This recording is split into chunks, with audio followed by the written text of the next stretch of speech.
आप सभी का एक बार फिर से स्वागत है। आज हमारी चर्चा का मुख्य विषय हॉस्टल वर्णन की तैयारी कैसे करना है, इस पर रहेगा। समाचार पत्रों के माध्यम से आप सभी को पता है कि 300 पदों पर होने वाली इस भर्ती परीक्षा के लिए पूरे छत्तीसगढ़ से लगभग 7 लाख आवेदन गए हैं। इसका मतलब हुआ कि हर एक 2,500 कैंडिडेट्स पर एक विद्यार्थी का सिलेक्शन हॉस्टल वर्णन के लिए होगा। इस डाटा को देखने से थोड़ी सी आंखें पथराई से लगती हैं। इसे डरना नहीं है हमको। अगर हम एक निश्चित रणनीति के तहत सही पुस्तकों का चयन और किस तरीके से सिलेबस को आधार मानकर अगर हम एक टाइम मैनेजमेंट में कोर्स को पूरा कर लेते हैं तो जरूर आप इस एग्जाम को क्रैक कर सकते हैं। इन्हीं विषयों पर आज हम गहन चर्चा करेंगे। इस चर्चा को आगे बढ़ाऊं उससे पहले ही आपको मैं एक चीज क्लियर कर देना चाहता हूं कि पूरे 100 नंबर के इस ऑब्जेक्टिव क्वेश्चन के एग्जाम में 80 नंबर का वेटेज कंप्यूटर, मैथ्स और जीके का रहेगा, जहां पर आपको 30 नंबर के कंप्यूटर के क्वेश्चन पूछे जाएंगे जिसमें आपको 50% मार्क्स लाने अनिवार्य है। उसके बिना आपकी कॉपी चेक नहीं होगी। 25 नंबर के गणित के प्रश्न होंगे और 25 नंबर के जीके होंगे जिसमें पारंपरिक जीके के अलावा करंट और छत्तीसगढ़ के ही प्रश्न पूछे जाएंगे। इसके अलावा अन्य बाल मनोविज्ञान और हिंदी और अंग्रेजी के विषय भी रहेंगे। आपको मैं रिपीट कर देता हूं इस चीज को कि जो पहले मैंने 80 नंबर के सिलेबस के बारे में चर्चा की वो आपके लिए बहुत बड़ा वेटेज होगा और जहां कंपटीशन होगा इसी 3 विषय पर कंपटीशन होगा। चर्चा की अगली कड़ी में मैं संदीप पटेल आपको हॉस्टल वार्डन के कंप्यूटर के सिलेबस में जानकारी दूंगा। जैसा कि हम लोगों को पता है कि हॉस्टल वार्डन का एग्जाम इससे पहले 2016 में हुआ था, जहां 150 नंबर व्यापम द्वारा पूछे जाते थे, जिसमें लगभग 1/3 कंप्यूटर का होता था। अभी भी लगभग 1/3 अगर देखा जाए तो 100 में से 30 नंबर कंप्यूटर का ही है। सेम पैटर्न कि 50% आपको इसमें लाने अनिवार्य हैं। 50% अगर आपको लाना है तो फिर उसके बाद आपका सिलेक्शन आगे तौर पे बढ़ेगा। लेकिन हमारा ध्येय ये नहीं होना चाहिए कि हमको कंप्यूटर में 30 में से 15 लाना।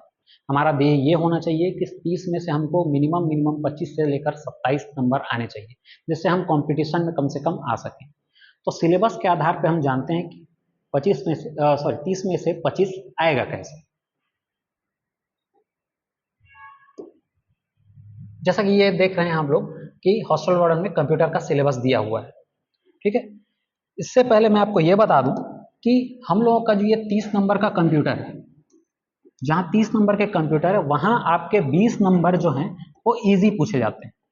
इजी सिलेबस के आधार पर आपको चलता रहेगा, ठीक है। 5 नंबर जो रहेगा वो थोड़ा सा मॉडरेट रहेगा, मीडियम क्वेश्चन रहेंगे जिसको आपको थोड़ा सा डीपली पढ़ना जरूरी है, और 5 ऐसे क्वेश्चन रहेंगे जो आपको डेली बेसिस पे आपको पूछे जाएंगे। डेली बेसिस के अर्थात आप उन चीज़ों को रोज देख रहे हैं, जैसे गूगल का हो गया, यूट्यूब का हो गया, अभी क्वेश्चन लगातार ऐसे ही पूछे जा रहे हैं। तो हमको तैयारी इन 25 की करनी है। ये 5 जो है हमारी दिनचर्या में शामिल है। तो इन 25 की तैयारी इसी सिलेबस से किस प्रकार करें, यही हम आगे जानते हैं। जैसे सबसे पहले दिया हुआ है हम लोगों का कंप्यूटर का परिचय। कंप्यूटर के परिचय से अर्थात कंप्यूटर की कार्यशैली कैसी है, कंप्यूटर का प्रयोग कहाँ है, कंप्यूटर के अंतर्गत आते क्या हैं, सीपीयू हो गया, आपका कीबोर्ड, माउस, ये सारी चीजें कंप्यूटर के परिचय के अंतर्गत आ जाएंगी। सेकंड चीजें आप जानते हैं कि कंप्यूटर का प्रयोग देह, आज के डेट में कंप्यूटर का प्रयोग कहाँ कहाँ हो रहा है, किस जगह पे हो रहा है, इसकी जानकारी हमको यहाँ से पूछी जा सकती है। सिलेबस में एक चीजें नहीं दी हुई है, कंप्यूटर में इसका इतिहास नहीं पूछा हुआ है या इतिहास जैसा कोई वर्ड लिखा हुआ नहीं, लेकिन कंप्यूटर के इतिहास से संबंधित क्वेश्चन हमको पूछे जाते हैं। ये मिनिमम इनका 1 से लेकर 2 क्वेश्चन ऐसे रहेंगे जो कंप्यूटर के इतिहास से पूछे जाएंगे। आगे चलते हैं तो कंप्यूटर के प्रमुख भाग जैसे CPU, input device, output device. अगर मैं देखा जाऊं तो कंप्यूटर के सिलेबस का सबसे महत्वपूर्ण टॉपिक है ये कंप्यूटर का इनपुट डिवाइस, आउटपुट डिवाइस। यहाँ से आपके कंप्यूटर पूछे जाते हैं।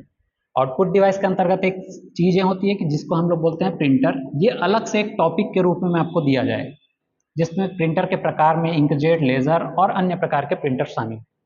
आगे जाते हैं तो Microsoft Word, MS Word, Excel और पावर पॉइंट, तीनों से संबंधित शॉर्टकट कीज, उनकी कार्य चर्चा, किस प्रकार की रहती है, उनसे वर्ड पूछे जाते हैं। अधिकतर आप शॉर्टकट की का इसमें प्रयोग देखेंगे। इंटरनेट हो गया आपका, वायरस, एंटीवायरस, मल्टीमीडिया, और खासकर जो आपके गूगल से रिलेटेड चीजें, गूगल में चाहे सर्च इंजन हो, वेब ब्राउजर हैं बहुत सारे, वायरस, एंटीवायरस, इन्हीं को घुमा फिरा कर क्वेश्चन को थोड़ा सा टफ बनाया जाता है। आगे जाके हम लोग सीडी डीवीडी अर्थात मेमोरी के बारे में यहाँ से पढ़ें, और मेमोरी से अधिकतर क्वेश्चन पूछे जाते हैं जो व्यापम का फेवरेट क्वेश्चन होता है। लास्ट में एक टॉपिक जो आपके सिलेबस में नहीं दिया हुआ है लेकिन 8 साल पहले इसके बारे में चर्चा की गई थी, जो है संख्या पद्धति।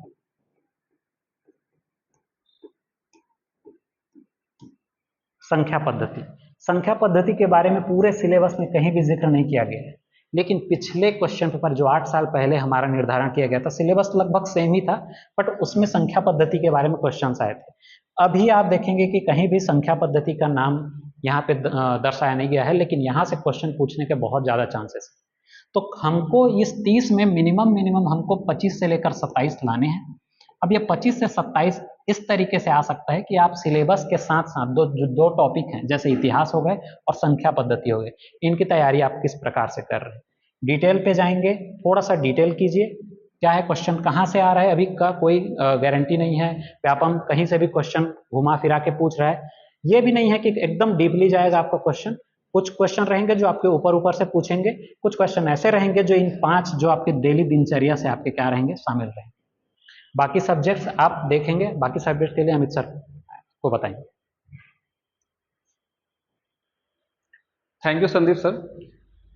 कंप्यूटर के विषय से संबंधित एक महत्वपूर्ण बिंदु आप समझ लीजिए कि कंप्यूटर जैसे विषय पर आपको बहुत डीप पढ़ना पड़ेगा।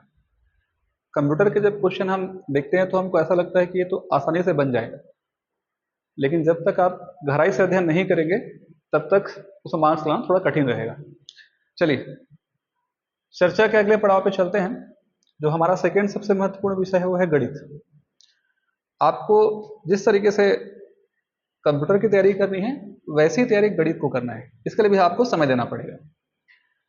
आपके पास जो सिलेबस दिया गया है, जैसे मान लीजिए आपको मैं एक एग्जाम्पल देता हूं, जैसे यहां लिखा हुआ है औसत। इस पूरे हिस्से में अगर आप ये कहेंगे कि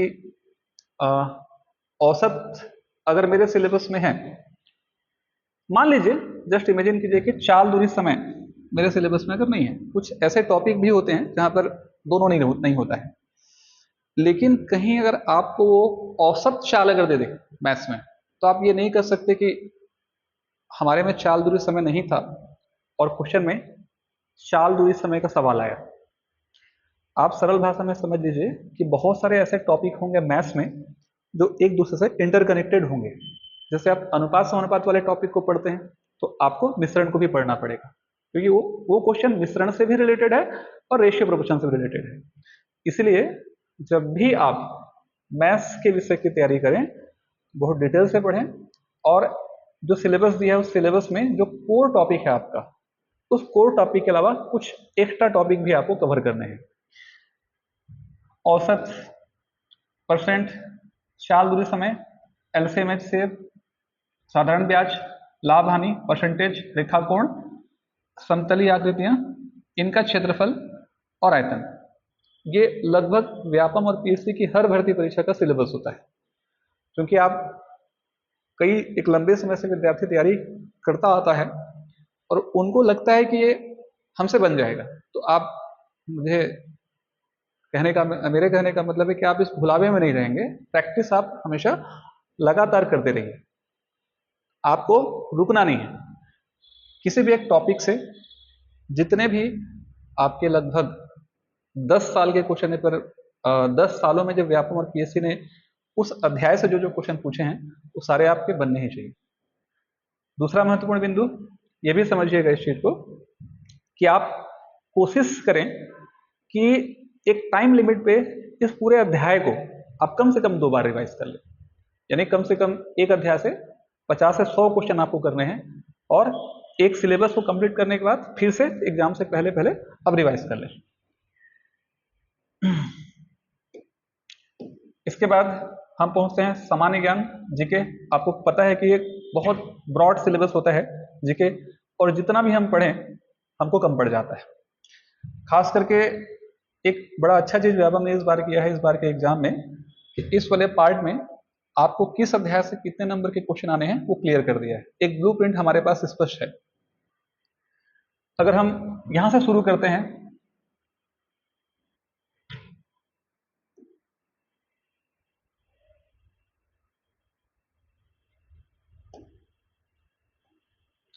ध्यान रखिएगा, हम यहां से शुरू करते हैं भारत के संविधान से।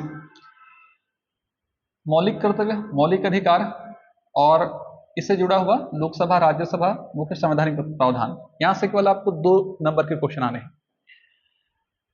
2 नंबर के क्वेश्चन भले ही आने हैं, लेकिन अगर हम ये देखिए, हम जिस भर्ती परीक्षा की तैयारी कर रहे हैं वो कोई एंट्रेंस एग्जाम नहीं है कि एक निश्चित नंबर, जैसे आप सीजी टेट की तैयारी करते हैं, सीजी टेट में आप एक निश्चित नंबर ले आए, क्वालिफाई हो गए, ऐसा एग्जाम तो नहीं है। आपका एक मार्क्स भी आपको बहुत आगे पीछे कर सकता है। इसलिए हर एक सब्जेक्ट का, हर विषय का महत्व है। कई विद्यार्थी ये सोचते हैं कि तो सिर्फ 2 नंबर का है कि इस वाले पार्ट को मैं छोड़ देता हूं। आप बिल्कुल ऐसा नहीं करेंगे। संविधान के इस पार्ट में आपका मौलिक कर्तव्य, मौलिक अधिकार और भाग 5 का जो पूरा हिस्सा है, क्योंकि यहाँ पर डायरेक्टली बोल दिया गया है लोकसभा, राज्यसभा और प्रमुख संवैधानिक प्रावधान।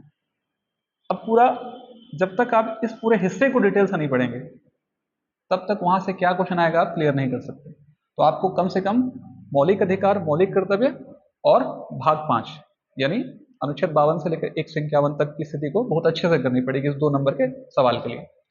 आप जब इतिहास में पहुंचते हैं तो इतिहास में आपको भारतीय सभ्यता और संस्कृति का सीधा सा मतलब है सिंधु घाटी सभ्यता और वैदिककालीन सभ्यता से।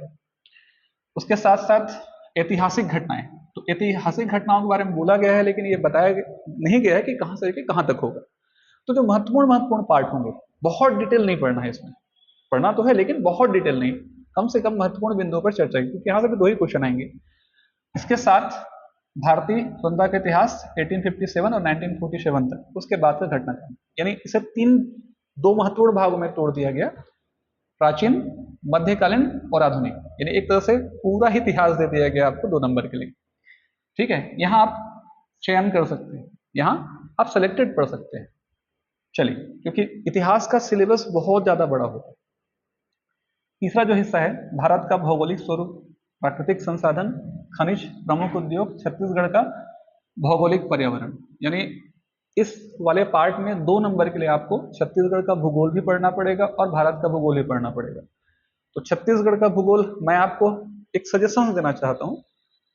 ठीक है, इस वाले पार्ट के लिए अगर केवल 2 ही मार्क्स का क्वेश्चन आ रहा है, आप अपनी सुविधा के हिसाब से देख सकते हैं, तो इस वाले पार्ट को आप अवॉइड कर सकते हैं, क्योंकि भूगोल एक वैसे भी कठिन विषय है और बहुत लंबा समय चला जाता है। अगर यहाँ 5 से 10 नंबर के सवाल आते हैं तो हम यहाँ पर जरूर बोलता है कि आप इसकी तैयारी कीजिए। फिर भी आप भारत का जो भूगोल है, आरंभिक हिस्सा जो है, उस पर आप गौर कर सकते हैं। इकोनॉमिक, भारतीय अर्थव्यवस्था, सामाजिक आर्थिक विकास, जनसंख्या, औद्योगिक विकास, भारतीय अर्थव्यवस्था, बैंकिंग प्रणाली, वर्तमान आर्थिक घटनाक्रम, यानी यहां भी 2 नंबर के सवाल के लिए बहुत ज्यादा हिस्सा आपको दे दिया गया है। ठीक है, आप केवल आईएमपी वाले पार्ट को ही आप इस पे हाईलाइट कीजिए। ये जनरल साइंस है, सामान्य विज्ञान है, लुसेंट की पुस्तक और जो अंसाल्ड है, अगर आप इसमें से इतना ही करें तो आपके लिए सफिशिएंट रहेगा इस 3 नंबर के लिए। ये पार्ट योग और शिक्षा, योगा, मूल शिक्षा, ये एक अलग पार्ट है और इसको आप अवॉइड नहीं कर सकते, क्योंकि यहां से आपको क्वेश्चन 4 नंबर का दिया गया है। कहीं भी कोई अगर एक नया पार्ट जोड़ा जाता है तो सभी के लिए नया रहेगा। कोई व्यक्ति इसको अच्छे से अगर कर लेता है, कई लोगों से आगे हो जाएगा। हम एक लंबे समय से तैयारी करते हैं जीके की, ये हमारे अनकॉन्शियस माइंड में बैठा हुआ हिस्सा है, लेकिन ये नहीं, तो आप इसकी अवॉइड नहीं कर सकते। यानी सरल भाषा में कहूं, मैं ओवरव्यू दे दूं इस मामले में जीके के लिए, तो आप समझिए ये वाला पार्ट आपके लिए सरल पड़ेगा, ये पार्ट जरूरी है, और यहाँ वाले जो पार्ट में आप केवल इस वाले पार्ट को करेंगे। इसके बाद जैसे हम आगे बढ़ते हैं, ध्यान रखिए, जैसे हम आगे बढ़ेंगे यहाँ पर, तो आपको एक चीज समझना है, और वो मेन चीज वो है आपके लिए कि कहीं ना कहीं किसी न किसी दृष्टिकोण से ये जो भाग है हमारा सामयिक घटनाक्रम, खेलकूद और देश विदेश, ये बहुत इंपॉर्टेंट है। लगभग 6 महीने का जो करंट का जीएस है, जो महत्वपूर्ण घटनाक्रम है, इसको आप अच्छे से करके जाइए, इसे आप अवॉइड नहीं कर सकते। ठीक है। इसके साथ साथ छत्तीसगढ़ की जो सामान्य जानकारी है, यहाँ पर क्लियरली बोल दिया है छत्तीसगढ़ के इतिहास की सामान्य जानकारी, संक्षिप्त राजनीतिक घटनाक्रम और महत्वपूर्ण व्यक्तित्व, यानी छत्तीसगढ़ का इतिहास और कुछ राजनीतिक घटनाक्रम करंट से जुड़ा हुआ जो पार्ट है, चुनाव वगैरह, आप इसमें देख सकते हैं। उसके बाद सीधा हम पहुंच जाएंगे बाल मनोविज्ञान। तो बाल मनोविज्ञान का जो हिस्सा है ये 10 नंबर का सिलेबस है, और यहाँ पर आप ये समझ लीजिए कि इस 10 नंबर के सिलेबस में आप इसे भी अवॉइड नहीं कर सकते। आप सोशल मीडिया से, टेलीग्राम से, यूट्यूब से, या मार्केट में कोई भी अगर बुक अवेलेबल है, उस बुक से आप शुरू से इस विषय की तैयारी कीजिए, क्योंकि ये 10 नंबर का जो मार्क्स ये भी सभी ले रहे हैं, और इस विषय को जो अच्छे से कर लेगा उसके सिलेक्शन के रेशियो यहाँ पर आगे बढ़ जाएंगे। चलिए, ये हो गया जीके, बाल मनोविज्ञान, ये हो गया मैथ्स। और अगर हम आगे जाएंगे यहाँ पर व्याकरण के लिए, हिंदी व्याकरण के लिए, तो एक 5 नंबर का सिलेबस है। सिलेबस 5 नंबर का सवाल है, और उस 5 नंबर के सवाल के लिए जो सिलेबस है पूरा लगभग हिंदी है। तो क्योंकि हिंदी एक सरल विषय होता है और इसे रिवाइज करना ज़्यादा जरूरी होता है। जैसे इस वाले हिस्से में अगर हम पहुंचेंगे, तो इस वाले हिस्से में आप देखिए ध्यानपूर्वक, तो आप देखेंगे कि लिंग, वचन, काल, वर्तनी, संज्ञा, सर्वनाम, समास, संधि, यहां से जब क्वेश्चन दिए जाते हैं वो क्वेश्चन सीधे बन जाते हैं, लेकिन इससे जुड़ा हुआ ग्रामर का अगर कोई पार्ट दे रहा है वो क्वेश्चन हमसे मिस होते हैं। इसीलिए इसे ग्रामर का जो थ्योरिकल वाला हिस्सा है उसे आप जरूर कीजिए। हिंदी जैसे विषय की अगर आपको तैयारी करनी है तो वासुदेव नंदन की एक पुस्तक आती है हिंदी के लिए, आप उसे अपने पास रखिए, और साथ ही साथ लुसेंट की एक हिंदी की बुक आती है। इन दोनों को आपको मिला के पढ़ना है, यानी वासुदेव नंदन की पुस्तक से आपको बेसिक क्लियर करना है, और बेसिक क्लियर करने के साथ साथ आपको लुसेंट से अभ्यास करना है इस क्वेश्चन। ठीक है। मुहावरे और लोकोक्तियों को शायद जहां मुझे लग रहा है कि पढ़ने की जरूरत नहीं पड़ेगी, इसे आपको पढ़ने की जरूरत नहीं पड़ेगी, लेकिन बाकी जो पार्ट है इसे आप बिना पढ़े जाइए और बाकी पार्ट को ग्रामर की तरह पढ़ लीजिए। उसके बाद आप देखेंगे जैसे हम इंग्लिश में पहुंचते हैं यहाँ पर, तो इंग्लिश का जो पार्ट है वो उतना कठिन नहीं है। आप अगर 10 साल के अनुसार को अगर रखेंगे और सामने रख करके उस पार्ट को पढ़ेंगे तो आसानी से बनाया जा सकता है। Article, gender, number, pronoun, adjective, verb, preposition, conjunction, ये जो पार्ट है आपका, और यहाँ वॉइस, ये जो पार्ट है, ये पार्ट आपका सरल है। और आप, मेरा पर्सनल ओपिनियन है कि आप अपनी सुविधा के हिसाब से देख सकते हैं, इन दोनों पार्ट की तैयारी कीजिए। इस वाले पार्ट वोकेबलरी, जिसमें synonyms, antonyms, one word sufficient, spelling, ये बहुत लंबा जाता है, तो उसको आप अवॉइड कर सकते हैं 2 नंबर के लिए। अगर हम पुस्तक की बात करें, तो मैथ्स के लिए आर.एस. अग्रवाल की पुस्तक,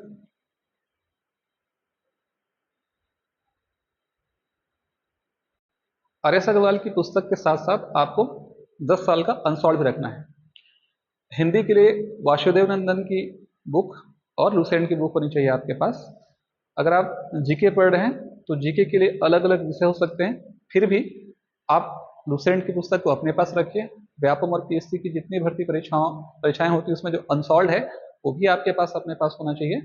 और इसके साथ अगर आप मार्केट में अगर कोई बुक अवेलेबल है, अच्छा आप सर्च कीजिए, जो अच्छा बुक अवेलेबल रहेगा उसके लिए योग और बाल मनोविज्ञान के लिए आप चर्चा कर सकते हैं। तो उम्मीद करता हूं कि वीडियो पसंद आया होगा। आप सभी को शुभकामनाएं। आप पॉजिटिव थिंकिंग बना कर रखिए और तैयारी को लगातार रखिए। तैयारी को आपको ब्रेक करना ही नहीं है, आपको रुकना ही नहीं। सभी को शुभकामनाएं।